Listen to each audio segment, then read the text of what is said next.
You've been watching the 19th International Chopin Competition. It is day 3 of stage 3. That means we're in the semifinal round and there are 4 more performers this evening. But right now we're in between sessions and we've got quite a special interview for you. Coming live from Warsaw, my name is Ben Lottie and this is Chopin Talk. Now, Chopin never left the boundaries of Europe in his lifetime, although his music has spread around the world since then. And now, his music has entered outer space. I'm here with Sławosz Uznański-Wiśniewski. Hello, hi. I understand that you had a little trip recently. Can you tell us where you went? Oh yeah, and that's definitely a trip of my lifetime, and thank you for having me here. I had a chance, I was the first Polish person on the International Space Station. This is the second Polish space flight. Our mission is called Ignis. Ignis in Latin means fire, energy, motivation. That's what we have in Poland. That's what Chopin music has. And that was my enormous privilege to represent us, Poland. I know when I was in kindergarten, I wanted to be an astronaut, but it never panned out so well. I ended up being a pianist instead. Had you always wanted to be an astronaut? Was that one of your boyhood dreams? On one side, yes. On the other side, no. I would say, you know, from whenever I remember, I was born on the 12th of April. 12th of April, this is the anniversary of the first human spaceflight, so the flight of Gagarin. So my mom, instead of wishing me happy birthday for, you know, during that day, she was always wishing me happy cosmonaut day. So it was destiny, I think. Oh, I don't know if it was destiny, but I remember, I think this stuck with me for my whole life, and maybe this is this first recollection of space that I can remember from my childhood. But you pursued science professionally. Can you tell us a little bit about your vocation before you actually went to outer space? Yeah, I was always interested in how the world works around us. So I was always asking these difficult questions to adults and driving them crazy from time to time, but really, like how everything works. So I was interested in understanding. That pushed me a bit to, I was good at math and physics. I studied electronics. I started building systems when I was a student. And then when I was finishing my studies, I didn't know exactly what to do. Like every student, you never know where you're going to go, where you're going to finish, what will be the real career path. But I knew I wanted to continue my research after my studies and invest a bit more into, deep understanding. And I came across this topic to build space systems. And at this moment, I was like, oh, this is what I would like to do.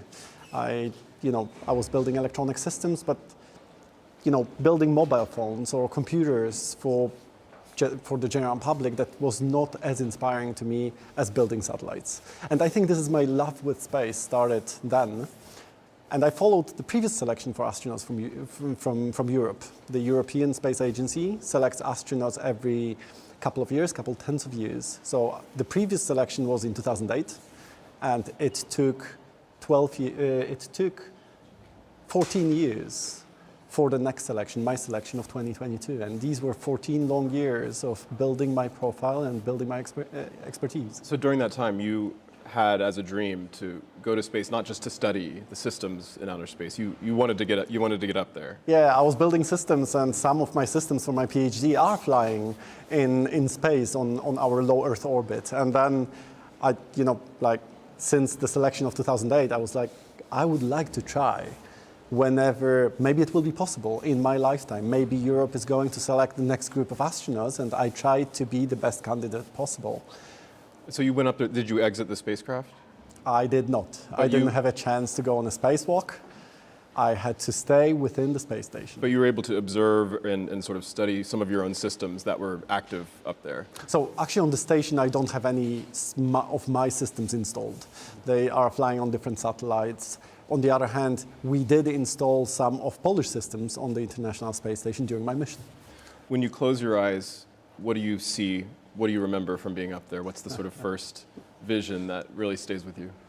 I think the view of Earth, of our planet, our home. For me, this view will always stay with me, I think, until the rest of, until my last days. Like being able to look back on the planet from this vantage point, from with this new perspective from orbit is just purely magical. Could you see Warsaw from up there? Yes, you can. Really? Yeah, you can see Warsaw, you can see Europe, you can see different countries. You can see them differently at night and differently during the day. But what you cannot really see from up there is borders. At night you can see cities and lights, and then you go across countries really, really fast, and then Europe starts and ends, and then you go into Asia, and then after a couple tens of minutes you see Americas. Was it peaceful up there? Or was it stressful? It depends on the times. Obviously, we had a lot to do. Our mission was loaded with science and technology to test, to install, and to conduct scientific experiments. So that's one part. But whenever you have these even 5 minutes to float to Cupola and look out the window, these were like pure moments of calm, quiet,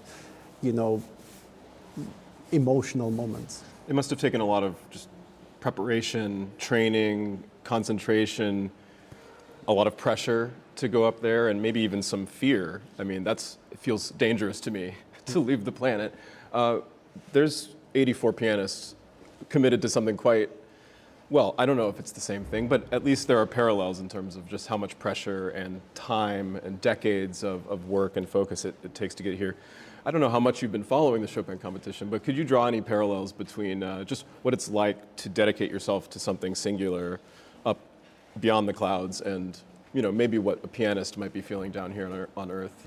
Yeah, I don't know if it is exactly the same, but I can kind of feel that pressure, and that it's not only preparing for the space mission or executing space mission. Is also, I think, the parallel I could use is selection process for astronauts. I had this dream that I wanted to become an astronaut. I was never sure if it will be possible for me until the selection opened. And then maybe this is quite similar to the competition, and I don't know how you as pianists go through these stages, but my focus was on the next stage, on the next performance, on the next interview or medical tests, to do my best job, to do as much and pour as much hard as I can into that. And then there was a waiting period for the result. I was never sure if I was going to be invited to the next stage. But this didn't really matter so much. My focus was on this one performance, and then let's see where it leads. Well, I myself didn't pass into this competition, didn't even try, but from those I've interviewed and those I know who've done it and reached this level, they talk about the pressure, but they also talk about really taking advantage of being in the moment. Yeah. Can you talk about just when, the pressure's on, but finally it's time to perform? What is that state of mind like? Do you rely on just telling yourself mentally, I've prepared for this, I'm ready for this? Or do you clear your mind? Just what actually happens to make you execute at such a high level? Yeah, I think for me at these moments, I can, recall a moment of the launch. And there is a big build-up towards this moment. There was, as well, our mission was postponed multiple times. This pressure is always on. You try to use every single minute to focus, to get knowledge, to be as well prepared as you can. And then when the mission gets postponed and postponed and postponed. We were supposed to be 14 days in quarantine before the launch date. We were 32 days. So almost over twice longer.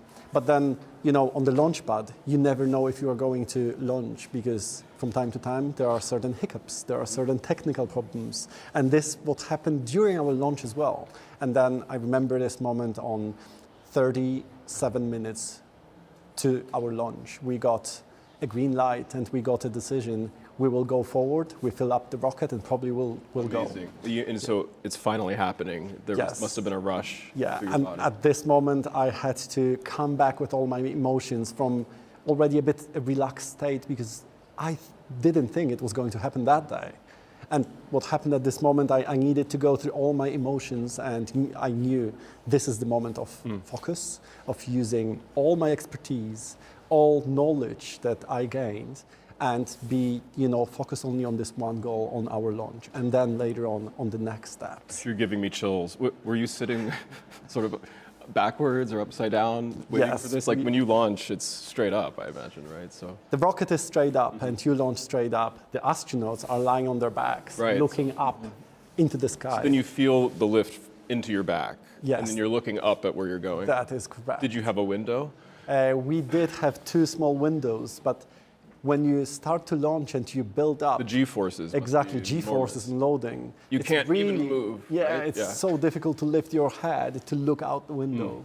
But coming back to your question that you asked for me at these moments, you got, at least what my process is, I get focused on that goal, and nothing else really disturbs me or bothers me. My head gets clear, and I'm focused only on one next thing.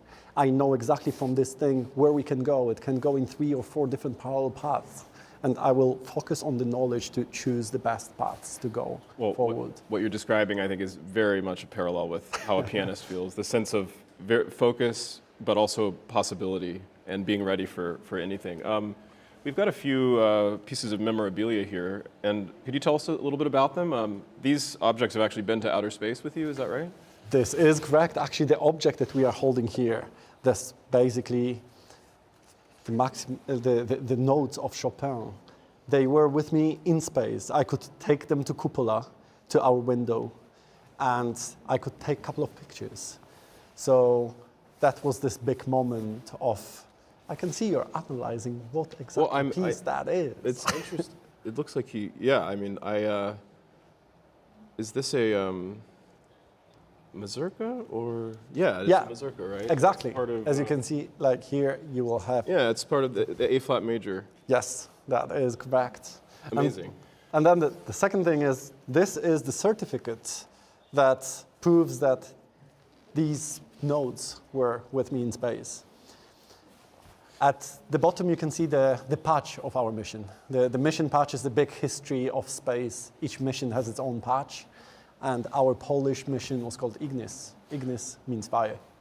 Beautiful. I love that you took a mazurka to outer space, because for me, they're the most, they really sort of travel and explore, a universe of experimental possibility. Even though they're so small, Chopin had such big ideas in them. So it seems like just the perfect kind of memento to take up there. That's exactly what space is about.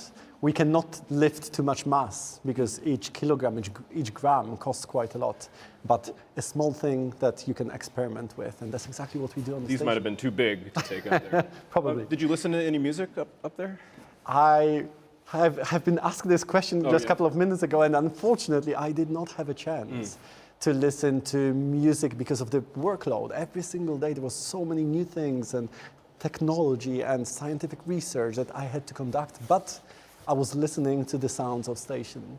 And for me, this is like some pure magical moments, lying, if I can say lying, floating, in my crew quarter on the station and listening to these, metallic sounds of the station working in outer space, in our orbit.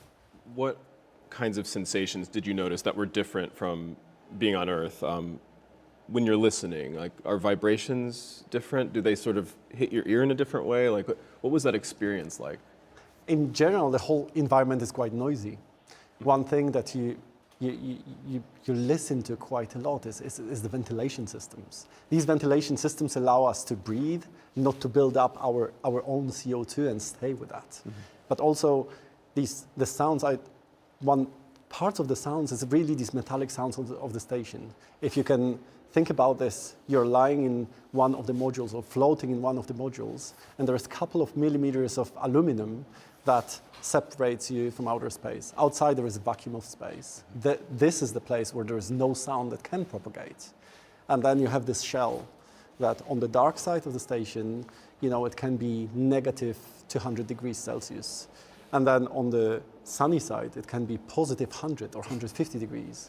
And then the structure thermally expands and works, and you need to distribute the temperature on this shell so it doesn't crack. And you feel these metallic sounds and noises. And then you say, like, the whole station breathes and, lives with us. So these are some of the sounds you heard. Did you see anything that surprised you up there that you didn't expect? Oh, I will always come back to the same answer. I so didn't expect the beauty of our planet from the window to be so bright and big. Bright. And fragile at the same time.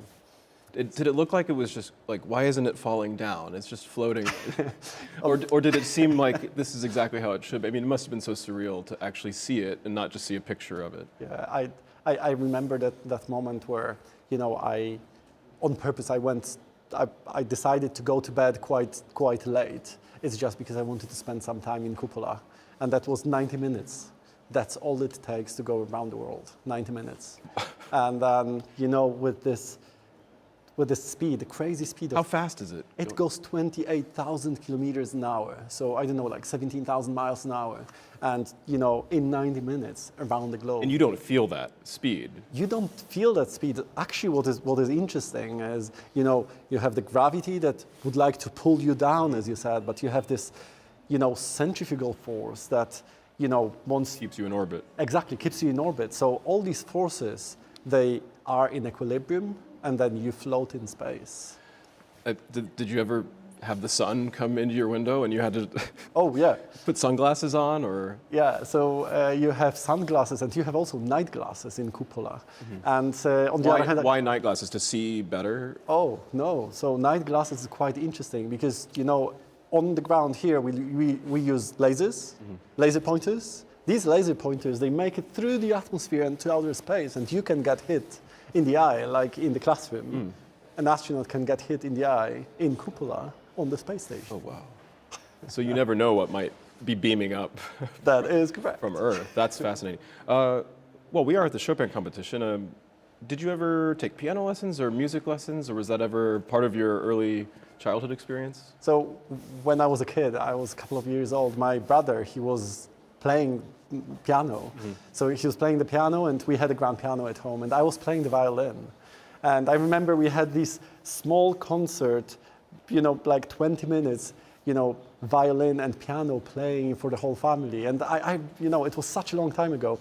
I stopped practicing after 5 years or so. So I was not very good, but I still remember that feeling of playing together in sync, together with my brother for the family. Unfortunately, we don't have any recording. It was such a long time ago, Well, for thousands of years, humans have been comparing the vibrations of music, the vibrations of the spheres, the music of the spheres in the cosmos. So I don't know how many affinities there are, but I do feel like something about music transports us to another world, And so going beyond, I just wonder if you were filled with the same sense of wonder that we sometimes feel when we listen to music, even if we're still earthbound when we listen to it. Do you sense that there's a similar just feeling that we get maybe in the heart, or that sense of wonder in the mind? What I really like about music, or as well arts in general, this is a universal language for us as people. It doesn't matter if your mother tongue is English or Polish or Japanese or any other language. Music speaks to your emotions, speaks directly to us somehow internally, exactly as you described. And this is what I love about this. Different people speak different languages and have different feelings. On the other hand, the music, this is this common part, independently where you're from. You can listen to it. Do you feel like you have a new perspective on the world? I mean, you talk about how you didn't see any borders. That seems like a very common reaction when I've heard from other astronauts, but it must be so profound that is something that people really report. Yeah. It's just to see, they don't see any of the politics. That is true. But you do see the technology. You do see the technology. I can tell you, you see the planet, the whole planet. When you go in Cupola, that is a bit kind of like a dome. You have side windows and you have the big central window. But then you start floating around and you can, start spinning, and then you slowly spin around. You see the horizon 360 degrees. And when you have this horizon and you look a bit in this oblique angle, you see the atmosphere that is very, very thin. And then you say like, oh, this planet is so massive, yet still so fragile, with this atmosphere that looks like a layer of paint. It's as deep as the layer of paint. Interesting you keep saying fragile. Yeah. Because this feels very solid. I think I know. Earth isn't going anywhere when I'm standing on it. Yeah, you go up there and you say like, maybe it's not as solid as we think. It gives you this perspective. And yet still this is the space rock on which we all live, and we were born here. And like this is our only, let's say, spacecraft, space rock that we have that keeps us all alive. How many kilometers were you above the atmosphere? I mean, the Earth must have still been enormous. Right? Yeah. You weren't so far away that you could sort of see, you weren't going to the moon. No, so it's still huge, right? Yeah, Earth is huge up there. We were 400 kilometers above the surface. Not far at all. Not so far, but yet still from, like way above the atmosphere. How far is Krakow from here? Krakow is probably, I would say, maybe 300. Okay, so a little further than Krakow from the atmosphere. Yeah. Sorry, I interrupted you. Yeah, a bit further, but like it is not so far. Yet we are in the vacuum of space, above our atmosphere, in the place where we didn't evolve to live. And one thing is the Earth seems so far, but from these 400 kilometers, but so close at the same time because it is so big. But yet, and then you start saying like, and imagine this is all the structure that we built that maintains life, and not only me at this particular moment, but maintains life for the past 25 years. It's almost a quarter of the century that constantly there is a human presence on the International Space Station. It will be the 2nd of November, 2025. We will have the 25th anniversary of maintaining life on the ISS as human beings. Incredible. I just have a couple more questions about space, and then Sure. I want to ask you about what this means in a bigger way to this country. But is there any sense of like daytime, nighttime up there in the same way we have down here? Because the sun doesn't rise. Well, I guess it does rise. Yeah. But what is that like? You must have thrown off your sort of rhythms, your basic circadian rhythms. Yeah. So that may be a very technical answer. There is a time zone, and the agreed time zone is GMT. So, like as GMT, Greenwich Mean Time, Greenwich GMT Mean Time, yeah. So not far off what we have here in Poland. So whatever I was doing on the station, people in Poland could follow. That was my day and that was more or less their day. I was waking up at 6 a.m. in the morning, going to bed at 10 p.m. in the evening, and then the next day was starting. But as you say, the sun goes up and down much faster because we go around the globe really fast. So, you experience around 16 sunrises and 16 sunsets per day. So every 90 minutes you go round, and every 90 minutes you go day and night and again. So you were up there for 3 weeks, but it really was like a whole year's worth of days almost.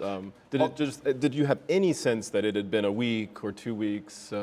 Was there Mondays and Tuesdays and Wednesdays, or was it just a completely different experience? So, as you said, your circadian rhythm is basically governed by your timeline, like what you have to do when there is a time to sleep and scheduled time to sleep, and then your time to work and eat and so on. So our body adapts, and the circadian rhythm we keep.